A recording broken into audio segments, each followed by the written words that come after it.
สกับบ่ท่อนาทีพี่และน้องชาวมอสกับบ่ท่อนาทีกับไฟแนวดีกับพี่จะดีค่ะสวัสดีค่ะผู้ข่าหมอลำท่องเป็นน้อยดาวขนองปัจจุบันเดี๋ยวนี้พักอยู่บ้านย่างสามัคคีตำบลคำเถาพัฒนาอำเภอกันทรวิชัยจังหวัดมหาสารคามค่ะชีวิตตั้งแต่น้อยจนหอดเท่าปัจจุบันนะเดี๋ยวนี้แม่ท่องเป็นนี่เกิดจากลูกเศร้าไห้เศร้าหน้าธรรมดานี่ล่ะไปเฮ็ดไห้ใส่หน้าน้ำเพลินเลี้ยงงัวเลี้ยงควายอยู่น้ำย่ายตั้งแต่กี่แม่ก็ลงไปเฮ็ดงานอยู่กรุงเทพก็อยู่น้ำย่ายผู้ย่ายนั่นเพิ่นเป็นหมอลำมาตั้งแต่เก่าพ่อใหญ่นี่เป็นหมอแค้นบ้านนี้ก็ได้ยินเพิ่นล่ำกอมย่ำกลางคืนล่ำกอมเข้าหูเฮาก็จื้อได้เป็นบางหม่องเป็นบางคว่ำก็คอยว่าน้ำเพิ่นไปบ้านนี้ก็ได้ยินย่ำมื้อเช้าผู้ใหญ่บ้านเพิ่นประกาศเพิ่นสิประกาศข่าวแจ้งลูกบ้านสมัยตะกี้เพิ่นเปิดแผ่นนั่นสิมีแม่ใหญ่บุญเพ่งใสผิวชัยกับแม่บุญสวงเรียนดวงมักเสียงแม่สวงหลายเราล่ำสะพานทอง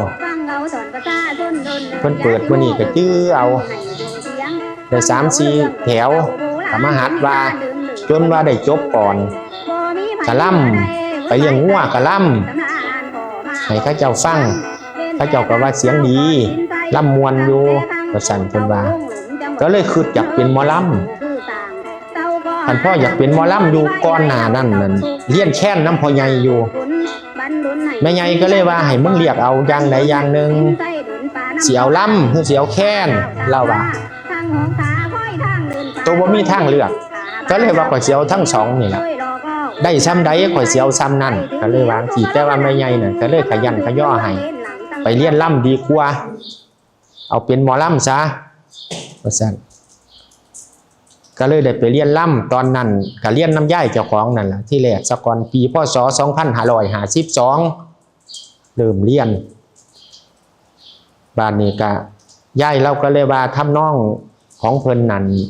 มันเป็นทำนองเก่าโบราณโพดเปลี่ยนจังหวะใหม่ว่าซั่นก็เลยได้ไปเรียนล่ำน้ำคุณแม่บัวผันดาวขนองต่อมาอีกปีรุ่นมาปี53ก็ได้เข้าไปศึกษาต่อกับแม่บัวผัน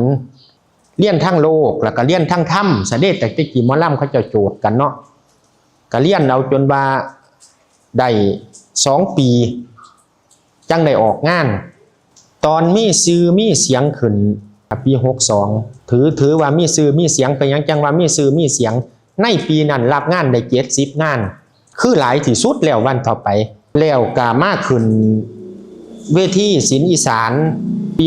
65ปีนี้คือเปียงเลยดังขึ้นคักค่ะ